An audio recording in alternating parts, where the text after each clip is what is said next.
আপনার কাছে কিন্তু শুভ দিনগুলো নিশ্চয়ই শুভ দিন, অবশ্যই, কিন্তু প্রতিটি দিনটি কিন্তু আপনি ব্যবহার করতে পারেন। দেখুন এই রাহুকাল আছে, হ্যাঁ, রাহুকাল মানতে হবে। আবার কি গ্রহ পুজোর দিন কিন্তু আলাদা একটা আছে, সেদিন শুধু আপনি গ্রহ দোষ কাটাতে পারবেন। তাহলে এইগুলো তো করতে হয়। আমি যে সবসময় যে অমাবস্যা পেলেই কাজ করবো, হয়তো অনেক লোক পয়সার জন্য করতে পারলো না, কেউ হয়তো খেয়ালও থাকলো না, হতেই পারে। তো কিন্তু তাদের জন্য আবার আমি গ্রহদোষ কাটানোর দিন যেদিন থাকে আমি কাজ করে দিই, তাতে গ্রহদোষ খণ্ডন হয়ে যায়। প্রতি মাসেই রয়েছে, সে প্রতি মাসেই থাকে। তো যাই হোক, এইভাবে। আর এখন তো সামনেই যে শিব চতুর্দশী আছে, সরস্বতী পুজোয় যারা বিদ্যার, শুধু যে পড়াশোনাই বিদ্যার বা পরীক্ষার জন্য যে বলবেন, পরীক্ষা তো সব কিছুতেই হয়। আমরা যে এই যে সব প্রোগ্রামগুলো হচ্ছে, এই যে কি প্রোগ্রামগুলো বলে জানো, এই তোমার আরে পরীক্ষা তো সবই, আপনি ইন্টারভিউ দিচ্ছেন সেটা তো পরীক্ষা। হ্যাঁ, একটা গানের পরীক্ষা, ওই যে গানের পরীক্ষা, হ্যাঁ, চলছে, এটাও একটা পরীক্ষা কিন্তু। হ্যাঁ, আবার আপনি ড্রাইভিং লাইসেন্স আনতে যাচ্ছেন, তারও একটা ইন্টারভিউ পরীক্ষা।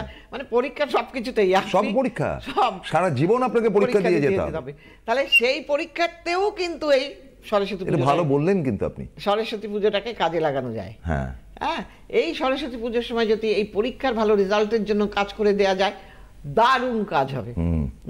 তা সেটা আমাকে চাইতে হবে, না হলে তো আর হবে না। তো আমি যদি চাই আমার ছেলের ভালো রেজাল্টের জন্য, তাহলে নিশ্চয়ই আমি করব সেটা, নিশ্চয়ই। আর আমি তো জানেন গ্রহ দোষ না দেখে আমি কিছুতেই করব না, অন্ধের মতো কাজ করা আমার কাজ না। আমি দেখব কার কোথায় খারাপ আছে, কোন জায়গাটা। একটা লোক যদি আমি ডেকে আনি, আমার পাখাটা সারিয়ে দেন তো, সে জানে না, আনতাবড়ি করে দিয়ে গেল, পাখাটা কি চলবে?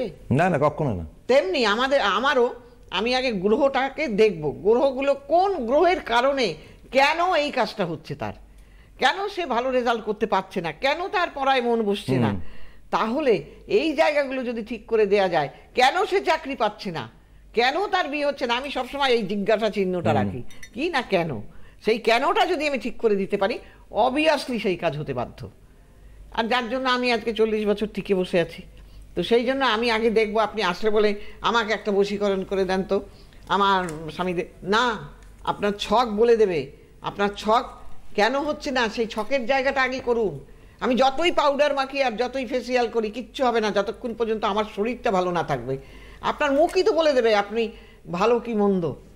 কাজেই তখন আপনি যদি ফেস ওয়াশ মাখুন বা ওই কি বলে ওইগুলো করুন, যেগুলো নাকি বলে ওই কি বলে ওগুলোকে, যাই হোক, তো সেইগুলো করলে তখন কিন্তু আপনাকে দেখতে ভালো লাগবে। কাজে আপনি একটা মেখে বসলেই আপনাকে ভালো লাগবে না, আপনার শরীরটাকে মজবুত থাকতে হবে। তাহলে ভেতরটা যদি ঠিক থাকে, আপনি সেই আপনার গ্ল্যামার বেরোবে।